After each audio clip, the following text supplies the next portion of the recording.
this is James Phillips. I'm the publisher of the Daily Mountain Eagle, and this is our weekly interview segment that we're starting with somebody from the community who has something special going on, or maybe they're a leader in the community. And this week, our first interview is with the Parrish Mayor, Miss Heather Hall. Heather, it's good to have you in today. Thank you for having me. We were talking before we got on camera, and there's a lot of things going on in Parrish, and a lot of positive things happening down in that part of the county. Yes, there is. We're really proud of what we've been able to do. So, yeah, we're really excited. How long have you been mayor now? 2.5 years. Okay, yeah. So the honeymoon's over then. Honeymoon's over. Yeah, honeymoon's over. We had talked. Are you from Parrish or originally, or? No, originally I'm from Pennsylvania. I've been in Parrish though since 2003. What were your thoughts just moving to Parrish? I mean, it's kind of a different spot from a lot of places in the world. Parrish is very unique, and what actually funny when we first moved here. There was a lot of drama going on with the town council and the mayor, and we were like, what did we move into? Right. Of course, all that kind of quieted down after a bit. But yeah, I love it. I love it here. It's a beautiful small town. Well, and you see drama going on when you move here, and then you decide to run for mayor. What was your reasoning for running for mayor? Well, you know, there are a couple things, but one of the main things was when they closed down the Parrish High School, it tore me apart. You know, my kids, they went through there, and I know that it hurt a lot of people in the community.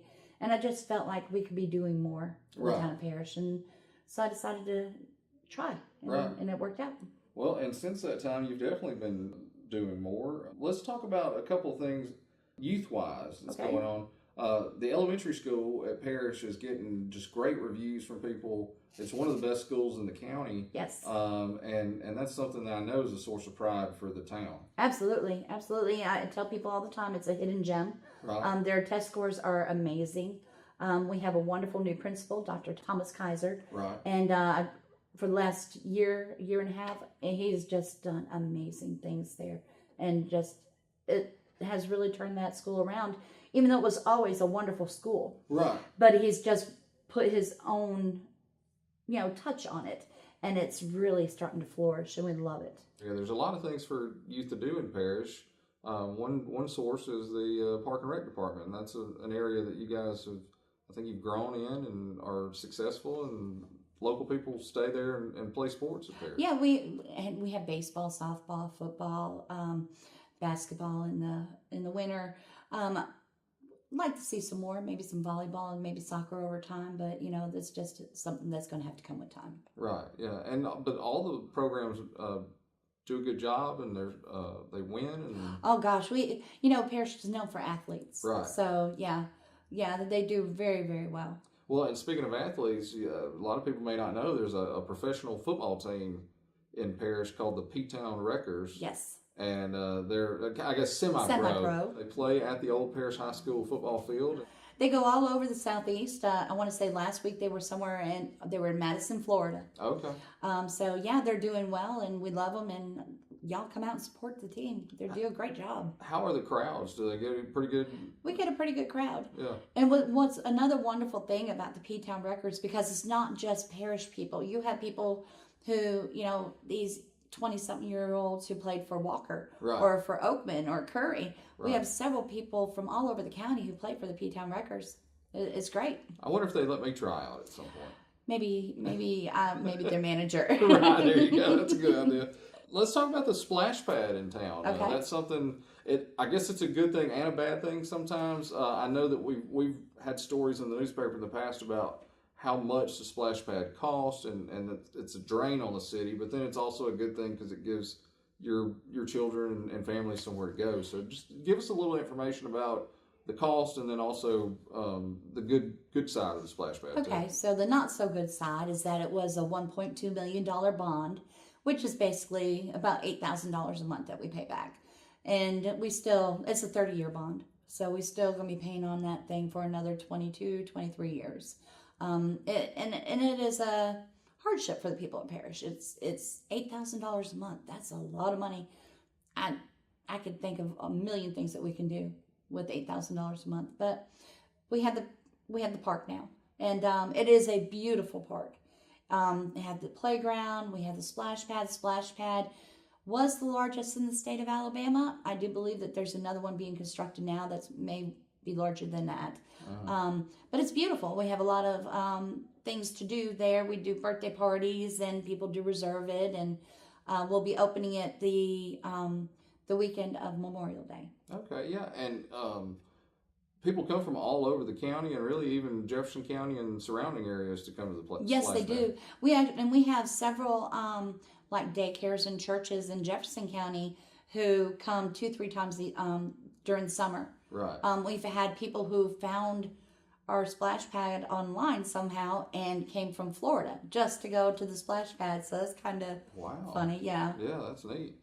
And just so people know, if they do visit the splash pad, there is a cost. It's like $3 per person, I think. It's $3 for a child, $1 for parents. Okay. And that, that goes to help pay for, we have to have people there to maintain it.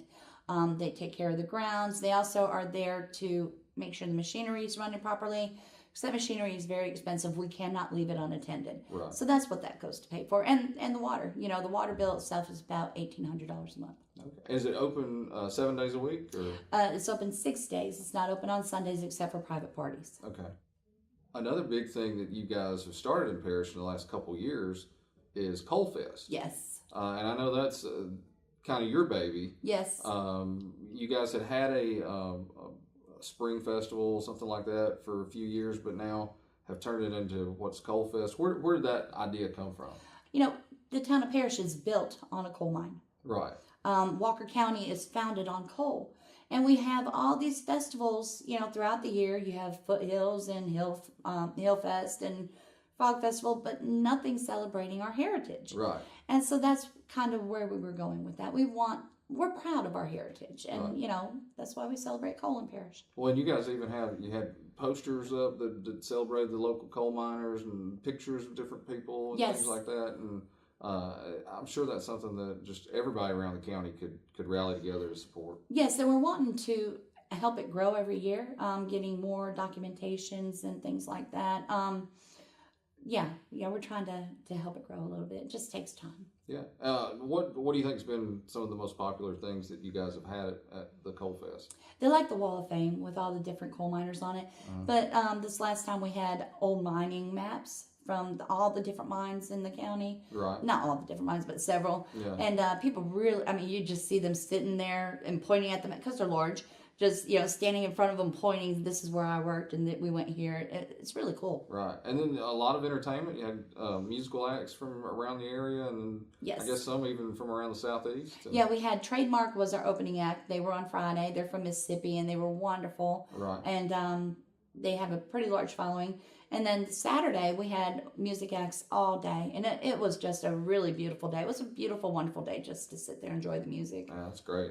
It's neat to see something like that grow just in a couple of years, and I had messages from people around Parrish talking about what a good event it was and how they appreciated the coverage that we gave and things like that. So yes. I think it's a great thing for any of our cities that have those sort of events, yes. and for everybody in the county to support them for sure. Yes, what we're talking about festivals, if we talk about our fall festival, because that'll be happening in October. Okay. Yeah. Now we don't. It's not an arts and crafts event. It's strictly for the kids. It's right around Halloween time. Last year we had the largest in the county. We had over 5,000 people show up to this thing. It's a free event for the kids. We feed them. We trunk or treat. There are inflatables and rides and games.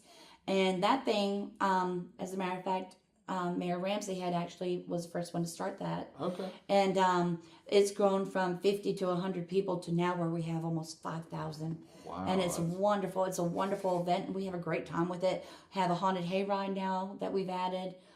That's a lot thanks to Tri Green. Right. He's been there whenever we needed anything. He's been right there to help us out. So now, do you even dress in costume for the event? I don't, because no, I don't. No. One area that is probably a negative that's popped up recently is the Gorgas steam plant closing. Yes. And that's going to have an effect on coal miners in the area, but it's really going to have an effect on you guys and revenue to the city of Parrish. Could you kind of tell us the way that you're afraid that closing may affect you? Well, you're looking at hundreds of employees who used to go to that plant who now will not be going through Parrish, who won't be stopping at Jack's to get a biscuit or fill their gas tank, or on their way home from work, go to the grocery store. That's all sales tax revenue, and that's municipalities, that's our revenue. Right. And for the last several years, there's been this hardship on the coal industry, and that has affected the town of Parrish and Oakman and other places. Right. That's lost revenue. And now with the closing of Gorgas, it's just another hit that we're going to have to take. Yeah. However, having said that, we are working with several different groups with economic developers trying to build and bring more revenue into the town, bring some more shopping or restaurants. We're working very hard on that. Right. Well, and people in the area probably don't realize how busy especially that one particular intersection is in Parrish, because you basically can go anywhere from there. Yes. And there's so much traffic that goes through there. It could be a good opportunity for people looking to start a business. Yes, and with these economic developers that we've been working with, and actually we went to RPC of Greater Birmingham area last week. You're talking $35 million worth of business happens at that intersection every year. Right. Now, not all of that is sales tax, applicable, but right. with the bank and the insurance company, $35 million. So that really perks people's ears up when they hear this. One of the things that RPC is going to try and help us with is the traffic count. Right. Okay, because the traffic count that we have for the town of Parrish, it's on 269, but it's north of the post office. Uh-huh. So it does not give an accurate count of what's going on at that four-way. Right. So RPC is going to try and help us get that taken care of too. Once we get that accurate count, that's another thing that we can use to bring business in. Again, $35 million. Just the Jacks is at over $3 million. 982 people in the town of Parrish. That is not people from Parrish paying that $3 million. So there is more that can be put there, and it will do well there because of the location of that four-way. Well, and you mentioned Jack's and how well they do, and then you've got the grocery store that's been there for years and years. You've got Dollar General that does really well. So there's a lot of established businesses, and you just need to add a few to go along with those. That's right. The hardware store, they've been in that location since the 90s.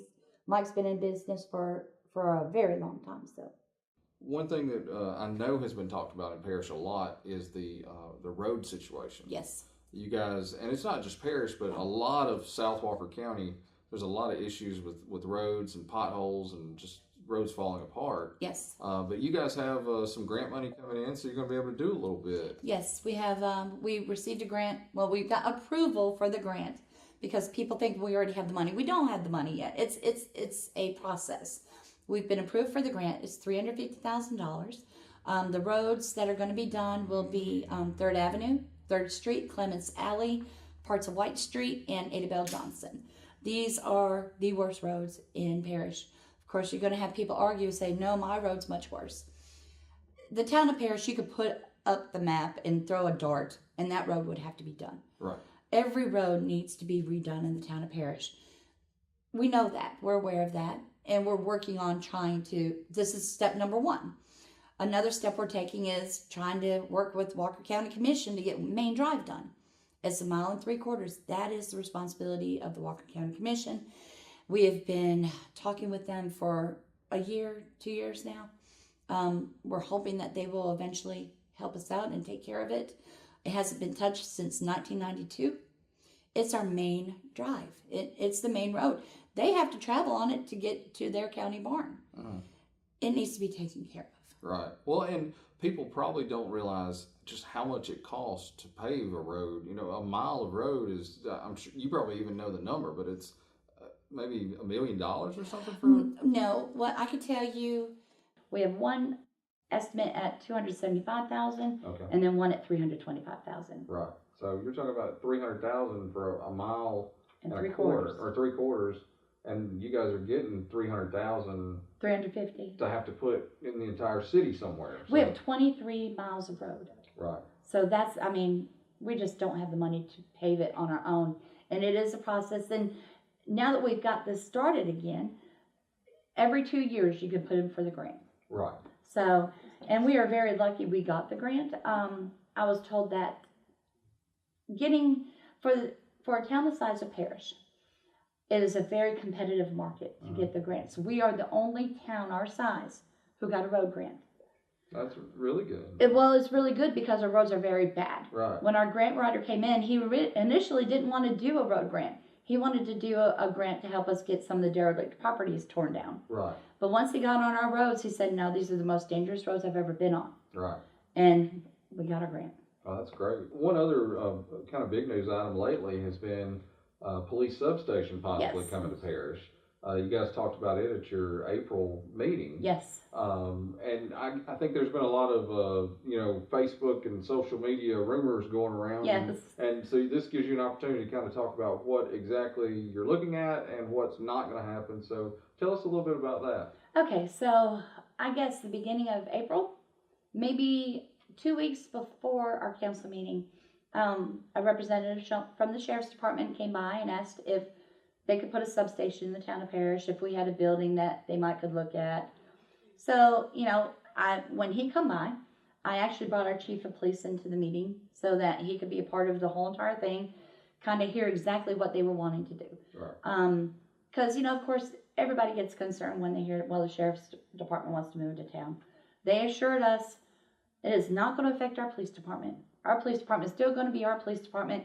The county has enough to do without trying to take over the police department for the town of Parrish, okay? Right, yeah. So our police are not going to be touched. However, you still got people who are very nervous. We took them by, let them look at, part of the high school. They are interested. So it was brought up at the council meeting. You have some people who are very afraid who, again, think that the sheriff's department is going to take over the police department. That is not going to happen. We love our police department.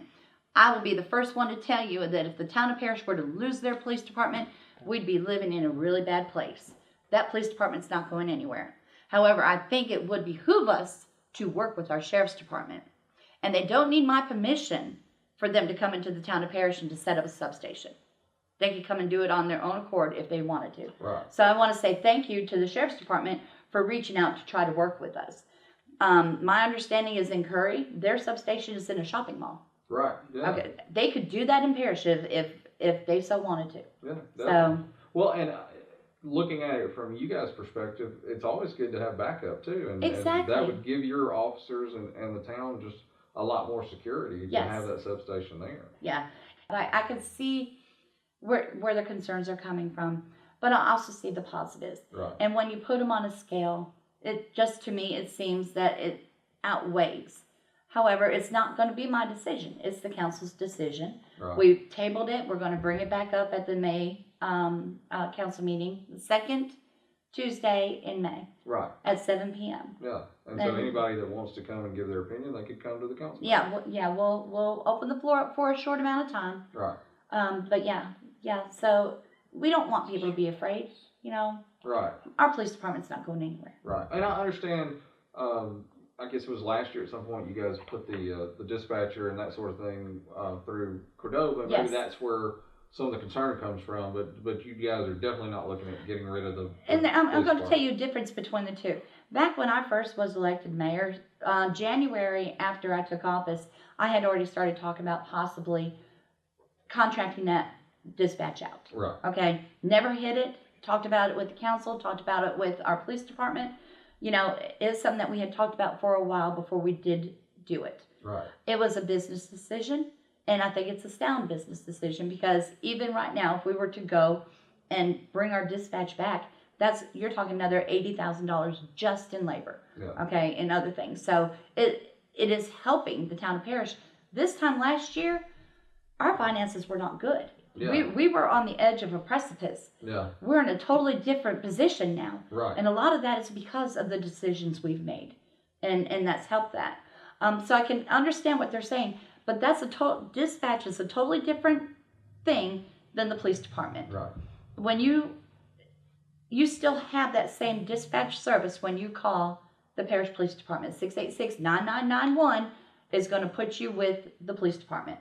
And it's the same service. So it has not affected the quality of life of the town of Parrish. If you remove the police department, you will really adversely affect the quality of life of the people in Parrish. And that is not going to happen. Right. It's not going to happen under my watch anyway. Well, Heather, is there anything else you want to let people know that's going on in Parrish? Or I know that we talked about it's the second Tuesday is the meeting each month at 7 p.m. And it's always good to have as many people from the town out to come and give their opinions and just kind of see how business is done also. Yes, and that way there's a lot of misinformation and rumors that get started, especially Facebook is a terrible monster sometimes. Right. Come to a council meeting. You can really come out to the council meetings. Come and learn what's going on in your community. There's a lot of wonderful things that are happening. Come out and be a part of it. Well, Heather, we really thank you for coming out and spending a little time with us today. This is our first interview segment that we've done, and I think it'll be really informational for people, not just in Parrish, but around the county to find out more about what you guys are doing. And anytime you guys have anything that the paper can help you with, we're always happy to be here and to do what we can to serve our different communities. Well, we appreciate that. Thank you so much. All right. Well, guys, that's it for today, and we appreciate you tuning in and look for our interviews each week.